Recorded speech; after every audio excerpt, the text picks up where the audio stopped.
če govorimo o predsedniku vlade, potem, če bi ga najkrajši opisal, bi rekel, da je Janez Janša pravzaprav edini skupni imenovalec slovenske levice, ki je notranje tako razklana, da pravzaprav se lahko poenoti samo okoli Janeza Janše.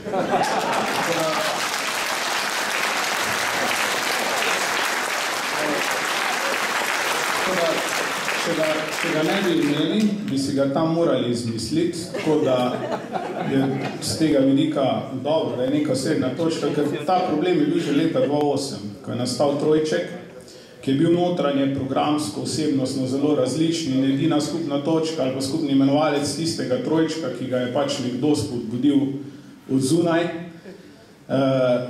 je bil pač seveda to, da se je pač zamenjala takrat vlada. Ne? In potem, če prideš s takšnim predpogojem na oblast, potem imaš težave. Ne? In jaz se bojim, da se je ta zgodba na nek način ponovila, ker če pogledamo zdaj, kaj nas pa čaka zdaj kot alternativa možna. Predčasne volitve, vemo, kaj bo. Ne? Če prije do predčasnih volitev, v najboljšem primeru maja, junija, potem iskanje mandatarja, pa prestopnikov, da bo lahko sestavili vlado. Spravi smo julija, avgust, operativna vlada, september, oktober, vmes pa velik prosti tek in vse težave, o kateri smo prej govorili. Spravi, to ni dober scenarij. Ne? Je pa z gospodarskega vidika je to slab, z političnega verjetno pa edino možen. To je pa težava. In zdaj, če pogledamo, kaj pa je pri tem alternativa, ko govorijo o tej tehnični vladi, rečeš, kdo pa je za takšno varianto, zagotovo ni SD, ne, ker ima v teh rejtingih bi moral, bom rekel, pa res biti skregan zdravo kmečko pametjo, da greš v vlado.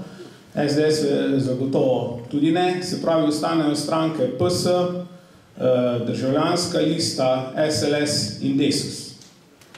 Ko to pogledaš, kakšna mineštra politična je to, ugotoviš, da so to sestavine, ki z ekonomskega vidika absolutno ne gredo skupaj in ne bo užitno, z vidika gospodarstva. Namreč dve stranki, oziroma ena stranka izmed teh, ki pa žal bi imela največje število poslancev v takšni tehnični vladi, je tudi z referendumom s podpisi poslancem napovedovala ključnim ekonomskim konceptom te vlade.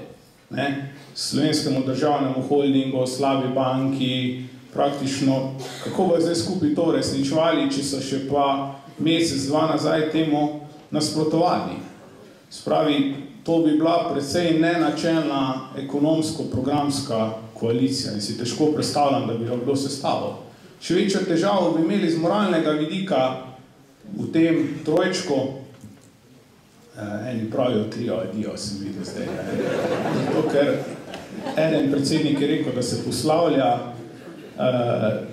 drugega vidim danes, ko je eden državni sekretar odstopil, ga bo slejko prej zamenjal na čelo Desusa in je bila to z političnega vidika odlična poteza, ker se bojim, da če Erjavce niso odnesle kante, ga bo pa zdaj novi državni sekretar, pa zagotovo, oziroma bivši. Se pravi, ostane potem, če zdaj pogledamo, en temeljni problem. Namreč, če greš v koalicijo s pozitivno Slovenijo, pa ni važno zdaj, ali je zamrznjen, ali ni nek predsednik stranke, ker prvi problem ima, s kom se boš pogajal. Noben predsednik stranke, politične, ki je resen, se ne bo pogajal z odposlancem zamrznjenega predsednika. V tem primeru bo tudi sam določil odposlanca ali odposlanko in se bodo zadeve že zapletle na samem začetku, če da kaj nase.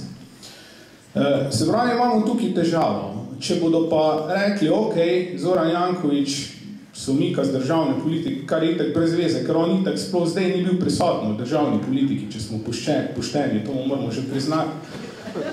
In reče, ok, bomo zvolili novega predsednika, ustaja pa župan Ljubljane. Pa gremo v koalicijo s pozitivno Slovenijo. To predvsej nenačelno, ker to bi bilo pa isto, kot da bi Janez Janša zdaj rekel, ok, jaz odstopim kot predsednik SDS-a, bom še pa naprej predsednik vlade, pa gremo, pa bi Virant pa ostali rekli, ok, ja, se to je pa vredo, ne, gremo dalje, ne. Namreč, če vsebinsko pogledamo, in jaz sem eden najbolj kritičnih bil do Zorana Jankovića, zato ga lahko zdaj v teh časih tudi povem drugega vidika.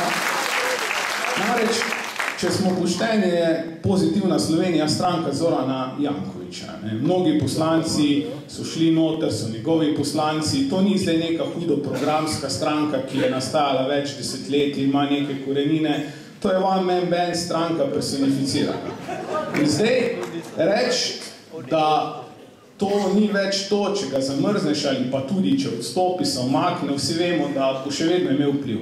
In iti v koalicijo potem z nekom, potem, ko si razsul prejšnjo koalicijo zaradi nekega primera, zdaj pa ta isti primer še veliko hujši, seveda, tam so obtožbe bistveno v vseh vidikih hujše, toleriraš, bi bila v izhodišču neka nenačelna koalicija.